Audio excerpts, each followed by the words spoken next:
la Argentina va a ser, si ya no lo era, voy a utilizar un término muy sesentoso, muy setentoso, muy del siglo XX, una colonia, una semicolonia. O sea, lo que se está firmando hoy, el que quiera festejarlo, que lo festeje, cada uno elige cómo sobrevivir en este mundo. Pero se está festejando, o se va a celebrar en el día de hoy, la intervención del Fondo Monetario en la economía argentina. Y respecto El de lo que interventor de la economía argentina es el Fondo Monetario. El presidente acababa de anunciar, quizás uno de los discursos más importantes de su presidencia, el acuerdo con el Fondo Monetario Internacional. Comienza un ciclo histórico nuevo, de alguna manera. Este discurso quedará en la historia. Ustedes acaban de presenciar, integrantes de la familia disfuncional de Siempre Soy, nuestros queridos y nuestras queridas oyentes en toda la Argentina, algunos que nos escuchan en algún lugar del mundo, acaban de escuchar un discurso que quedará en la historia. Un discurso que quedará en la historia. Sepan que las consecuencias políticas, sociales, económicas, electorales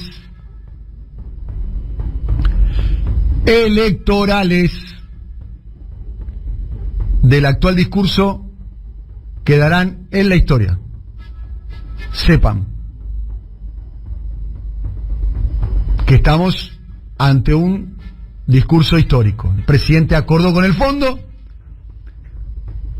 dijo lo que tenía que decir, básicamente, escribió un discurso y dijo lo que tenía que decir, que no condiciona, cosa que todos los actores políticos y la sociedad sabe que no existe un acuerdo con el fondo sin condicionamientos, y sobre todas las cosas, este acuerdo garantiza la inmunidad y la impunidad de quienes llevaron adelante el endeudamiento durante el macrismo.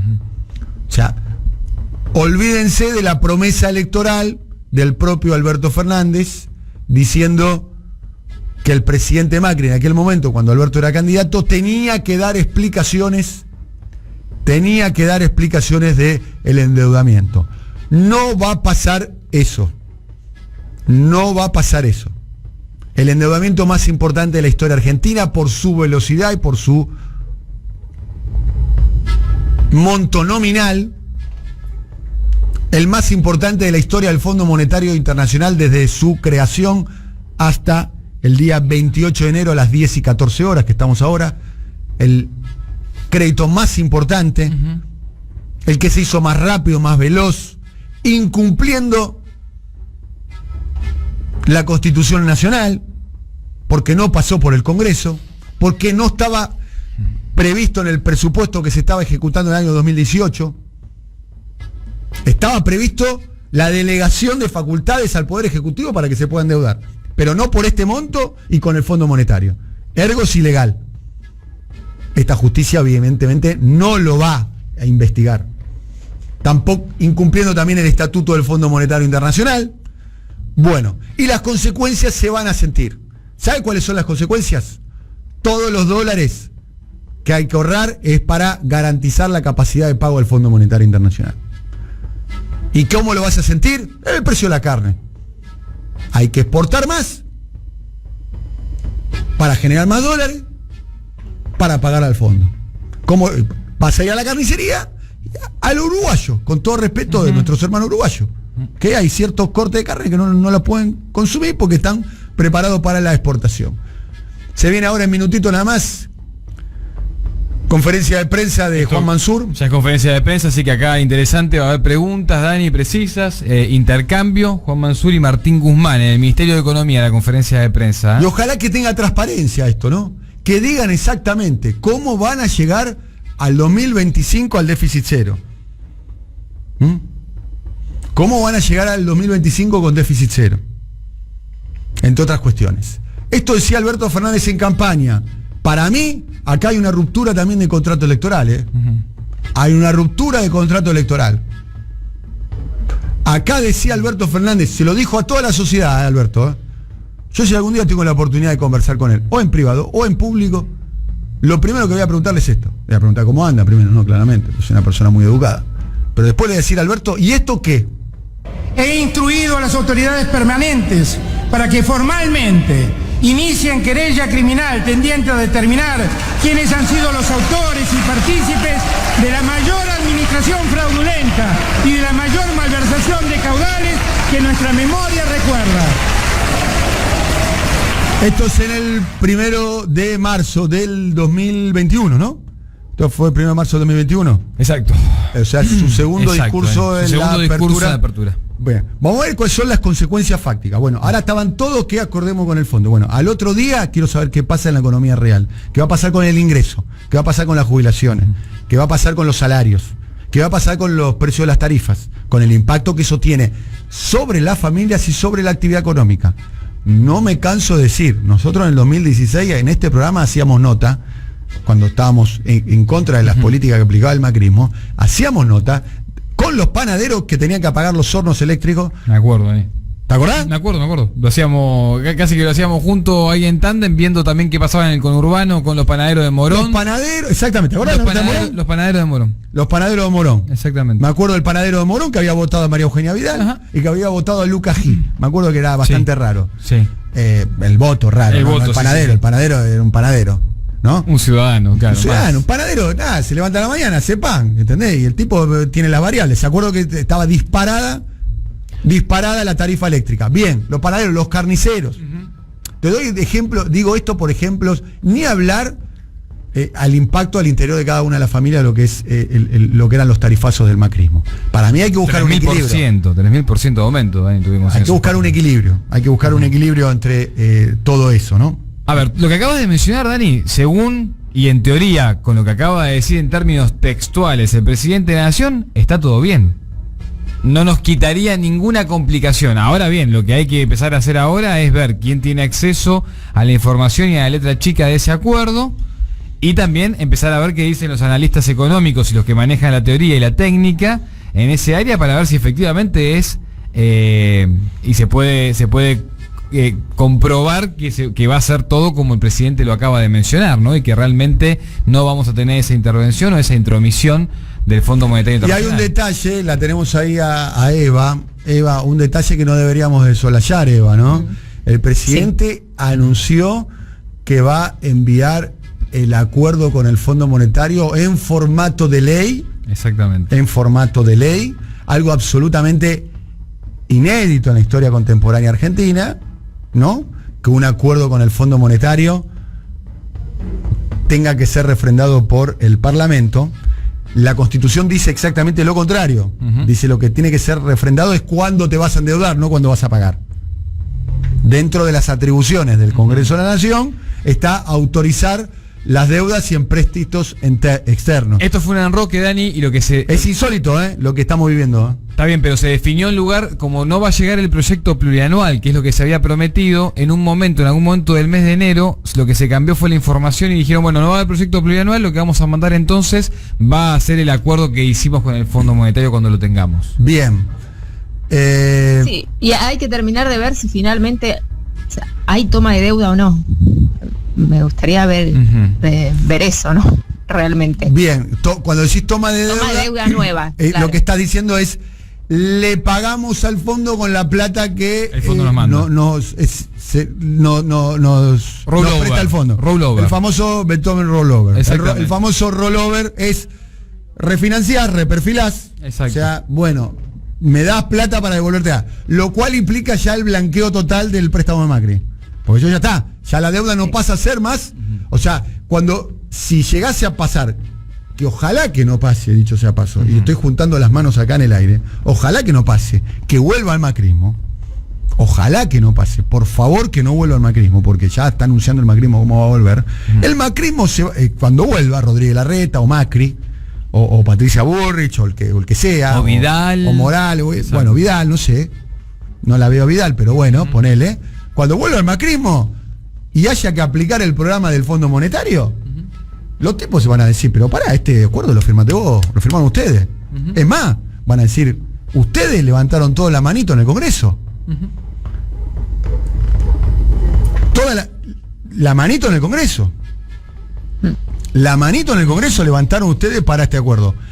¿Qué debe contemplar un ajuste? No está explicitado el ajuste. Bueno, el presidente acaba de negar que el acuerdo con el fondo pueda traer implícitamente un ajuste. Guarda que no te lleve la oposición. ¿Cuál es la narrativa nueva? Justicia. La narrativa, te digo cómo es, todo el dispositivo de comunicación del gobierno trabajó en este sentido. Primero, el Fondo Monetario es bueno. Ahora es bueno. Todo el camelo ese, Stiglitz, Janet Yellen, el Papa, los emoticones, bueno, toda esa cosa. Todo es bueno, ahora tiene una sensibilidad. Georgieva vino de Europa del Este, conoce la pobreza de cerca, es otra cosa, no es como la francesa Lagarde, es otra cosa. Esa narrativa entró en crisis, claramente, te diste cuenta que el Fondo Monetario es el Fondo Monetario. Sí. Bien. Ahora la narrativa que está construida es: no hay un acuerdo bueno con el fondo. El acuerdo es menos malo. ¿Menos malo para quién? Menos malo para quién. Me gustaría, Eva, si podamos profundizar un poquitito, te doy unos minutos para que lo puedas pensar y buscar alguna información. ¿Cuál podría ser el sendero parlamentario de este acuerdo con el fondo? Me interesa explorar eso, porque me parece que es otro territorio, otro teatro de operaciones, de una disputa. Sí. Porque una disputa importante. Hoy es un día histórico, no es un día más, Hoy es un día histórico. No sabemos para qué parte de la historia que hoy no es un día más. No es un día más. Se suponía que los que venían a aplicar el programa del fondo perdieron las elecciones del 2019. No ganaron. Había que votar a otro. ¿No? Y no digo que no haya que acordar el fondo, sino en qué condiciones se acordó. Está claro, porque lo vivimos a cielo abierto, que hace 15 días que están con la 9 milímetros en la cabeza. Lo vimos. Sí. Lo vimos, la presión mediática, la presión financiera, la cambiaria. Dani, lo hicieron abiertamente en el Fondo Monetario. O sea, Georgieva dijo, concreto, muchachos, tienen que activar. Los que tienen que activar ahora son ustedes.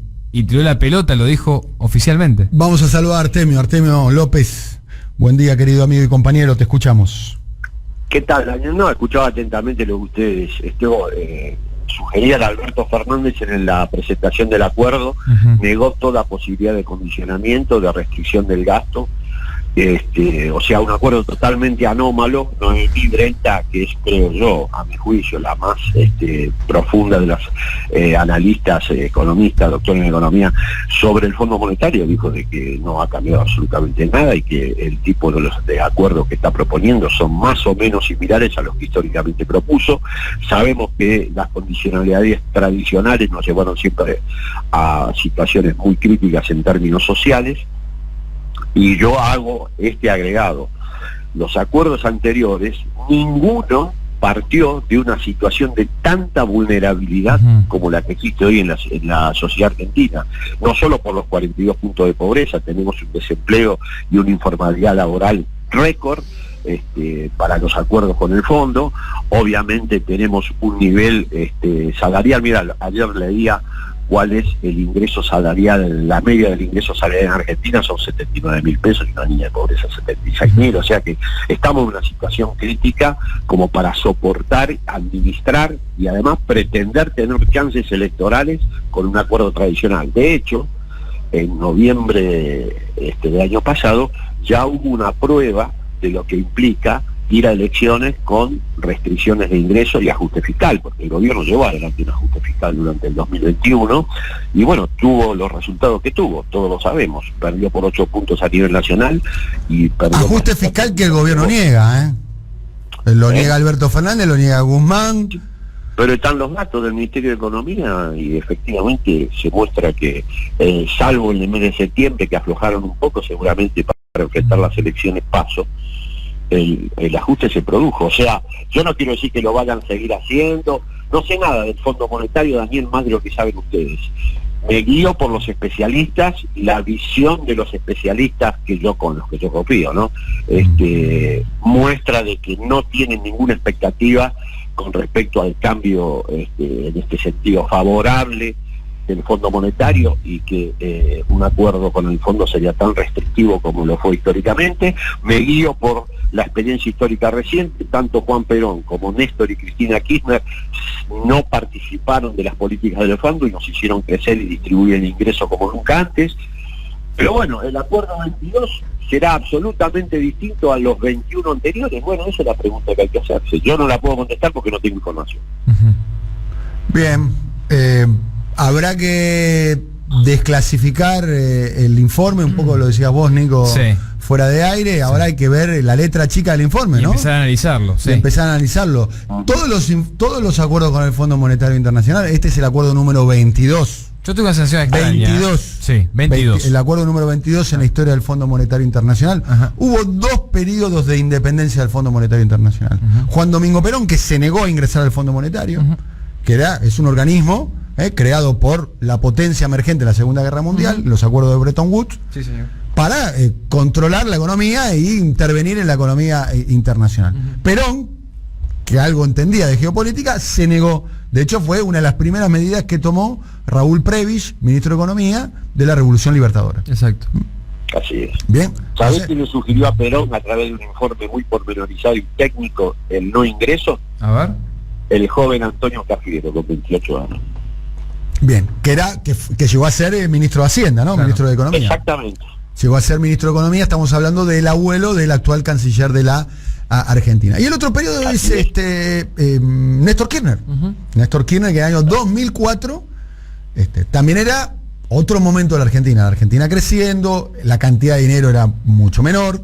La soja en auge y otro acá, otro monto, exactamente. Otro momento. Y después, bueno, Macri reinaugura el vínculo con el fondo. Lo cierto es que no hay antecedentes de acuerdo con el fondo que genere, llamémoslo, bienestar, posibilidad de desarrollo, porque tampoco es la función del fondo desarrollar a los países. Es un acreedor de última instancia, está para defender a los acreedores, no para defender a los trabajadores de los países donde interviene, Artemio.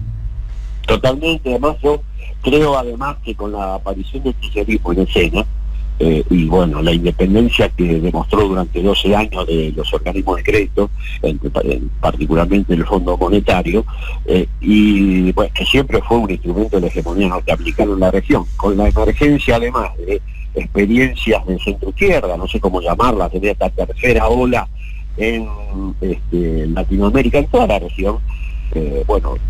Cristina viene de Honduras, tenemos en Brasil con muchas chances de que Lula gane el gobierno, pasó en Chile, tenemos muchas experiencias de ese tipo que estarían revirtiendo la ola conservadora de la década anterior. Me parece que también forma parte de la política americana restaurar la tutela del fondo en las economías regionales, porque eso es parte de su control político. A mí me parece que ellos, cuando entregaron el crédito, estaban no lo hicieron para financiar la campaña de Macri. Si Macri ganaba, mejor, pero lo hicieron para restaurar la tutela del fondo en la marcha de la economía doméstica, que había sido obviamente liberada a través de lo que vos bien señalaste, la decisión de Néstor Kirchner. Yo creo que fue una decisión para reinstalar el gran mecanismo de disciplinamiento que es el Fondo Monetario para el desarrollo independiente de los países. Exacto, Artemio. Si Macri ganaba, mejor, pero ellos tenían información de que podían perder. Pero ya su plan lo habían hecho, aparte, ya su plan lo habían cumplido con eso, exacto. Exactamente, fue una visión estratégica a largo plazo para evitar eventualmente un bloque geopolítico adverso a la política exterior americana, ahora que los demócratas, además históricamente, han vuelto a poner como prioridad la política exterior sobre su patio trasero, porque los demócratas históricamente tuvieron mayor nivel de injerencismo que los republicanos sobre nuestra región. Sí, de hecho, sin ir más lejos, para hacer un poco también de memoria en esa década, ¿no? Que solemos llamar la década ganada, con gobiernos como el de Lula, como el de Néstor y Cristina en nuestro país, Bachelet, ¿no? Rafael Correa. También se habla mucho de que justamente en ese entonces, con la presidencia de Obama, el foco estaba puesto en Medio Oriente, entonces había como un poco más de libertad aquí, parecería, ¿no? Como que es la lectura que se hace de la historia contemporánea en ese sentido. Bueno, acordate que todas las decisiones que tomó Néstor Kirchner, entre otras de autonomía del fondo, las tomó durante la presidencia republicana de Bush. O sea, esto de demócratas buenos y republicanos malos podrá ser al interior de Estados Unidos, un problema de los norteamericanos. Pero en la región, desde la invasión a Cuba hasta hoy en día, el injerencismo demócrata es indudable, indisimulable. Bueno, 10:30, las cosas no han cambiado, ¿no? De Donald Trump a Joe Biden, ¿no? Tampoco, ¿no? Se ha producido un gran cambio geopolítico como esperaba y demás. A la final del día es, como decía Alberto Olmedo, con Hermano Santa, poniendo esta balaganza. Sí. Al final del día hay que ponerla, después ahora evidentemente se va a utilizar toda la narrativa. Bueno, ya sabemos cuáles son las líneas narrativas del gobierno, ¿no? No hay ajuste, no hay injerencia, no hay ningún tipo de pedido con el fondo, ¿no? El fondo bueno, de alguna manera, es una de las narrativas que se va a instalar, y después la otra narrativa es no hay acuerdo bueno con el fondo, es el menos malo. Quedó pendiente, Eva, preguntarte, vos que conocés ahí el mundo parlamentario, la posibilidad, porque el presidente anunció que iba a enviar este acuerdo con el fondo como un proyecto de ley al Congreso. ¿Cuál es la posibilidad de que tenga el apoyo primero de la oposición, que se necesita la oposición para conseguir el quórum, como mínimo? Primero de la oposición y luego del todo el bloque oficialista, ¿no? Bueno, yo creo que de la oposición es más factible que le cierre. Creo que el Frente de Todos va a tener algunas diferencias. Yo lo vengo diciendo, le es muy incómodo al Frente de Todos estos. Pensá que no sacó ayer un comunicado Juan Carlos Alderete de la corriente clasista combativa. Digo, hay una dificultad de hacerle levantar la mano. ¿Qué dice Alderete, Juan Carlos Alderete? Lo que plantean es que el acuerdo con el FMI que no tiene que ser un ajuste, que el pueblo argentino no necesita un ajuste. Bien. Fundamentalmente eso. Al comunicado también lo firman referentes del movimiento Evita, diputados, ¿no? Leo Grosso lo firma, después estamos hablando del movimiento Evita, el corazón del albertismo. El corazón del albertismo.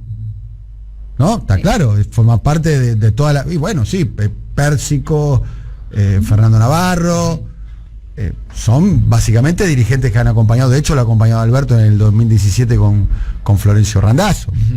Me imagino que no estará la dificultad ahí para conseguir los votos, creo yo. Han impugnado, han decidido no participar en la convocatoria del 1F contra la Corte. Sí, es cierto lo que decís vos, hay un alineamiento, notable de estos sectores, pero bueno.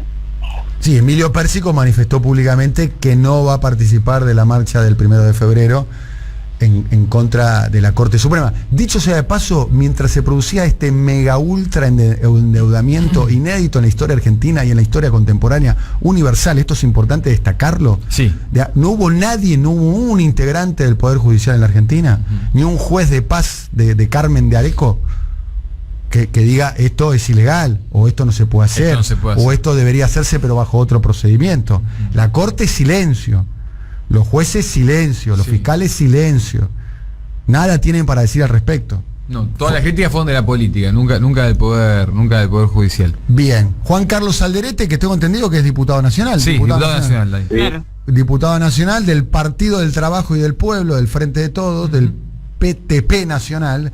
Dice, si el acuerdo implica menos salario, menos educación, menos salud, lo vamos a enfrentar. No voy a militar un ajuste nuevo para el pueblo, sino me estaría contradiciendo con lo que siempre he luchado.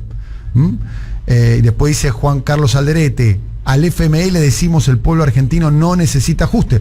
Pero acá entramos en una contradicción semántica. ¿Qué pasa? El gobierno niega la existencia de un ajuste. Niega la existencia de cualquier tipo de condicionamiento. O sea, es textual, no nos pidieron déficit cero. No nos pidieron déficit cero, no pidieron condicionamientos, no va a haber ningún tipo de condicionamiento. O sea, no nos va a complicar las jubilaciones. Está bien lo que Alberto Fernández dice, ¿qué va a decir? Sí, me pidieron en natural. Eva, como para ir cerrando entonces, vos pensás